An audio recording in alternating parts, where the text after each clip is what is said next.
My name is Madison. I'm 15 years old and I was diagnosed with neuroblastoma. I'm Amber. I'm Trevor. I'm Logan. And we're Madison siblings.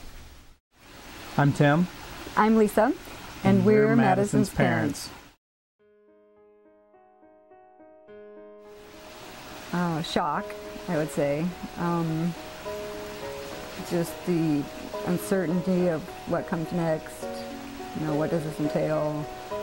And of course, you know, anytime you hear about cancer, you think of, is this going to mean I'm going to lose her? I think for me it was relief in knowing that they could finally say what was wrong with her, all the nickel and dime stuff that was progressively getting worse.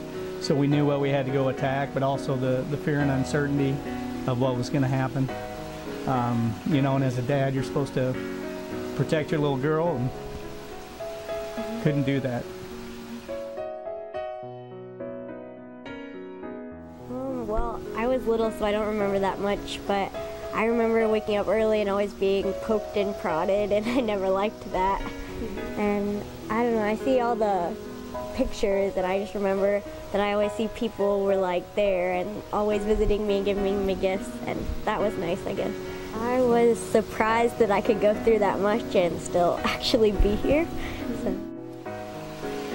I think at first it was trying to adjust to what was coming next. You know, you've got your protocol and this is what's going to be happening, and then maybe her counts went up, and so it was just a roller coaster of, you know, one time you're happy, the next time you're sad. Should I be happy? Should I be sad? All these things are going on, just controlling the emotions. But I think after that, it kind of, after it settled in, it was like, okay, this is our new normal. We're never going to go back to what was normal for before.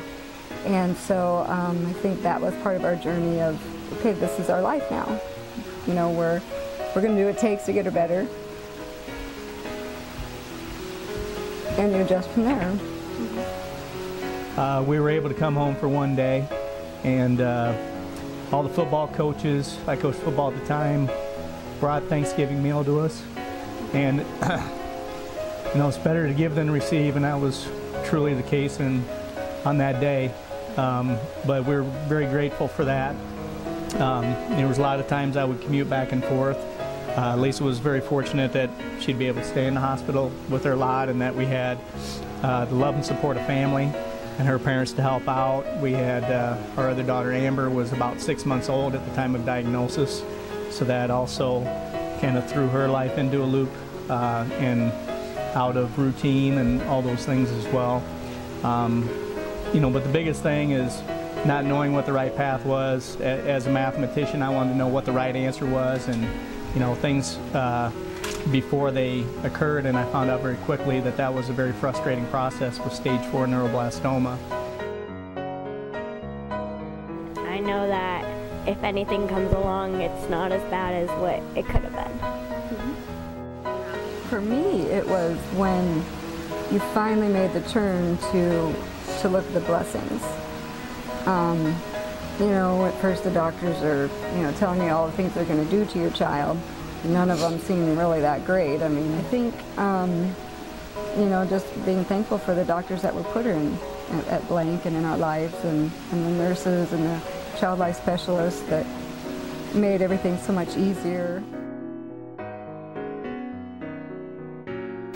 It made me be able to meet a lot of good friends that I have at camp, and made me stronger than I would be usually, probably if I never have had it. I realized that I could have been the oldest sibling, and I could have been the only girl. Absolutely, it's changed it for the better. You know, through adversity, some wonderful things have happened, not only reaching out and helping other families, but being a lot more compassionate. It's just to realize that you have to make every day special. You don't know what's around the corner, and you take what life hands you, and you make the best out of it you can, and have fun along the way. Well, it provides a chance for the kids to feel normal. The kids that are especially at camp. Madison always says, I go there and I feel like I'm not different than everybody else. You know, whether you have are missing legs or arms or whatever, or you have a porch, or you're taking medicines, or you have no hair, or you have little hair. Everybody's accepted there. That's not something that we have necessarily experienced, but through Madison we have. But just the outings, you know, you go to Disney on Ice and you see other families. You know that other families are going through the same thing. It's made me realize that there are other people like me, and that I'm not alone in the world. I'm not the only different one than other people.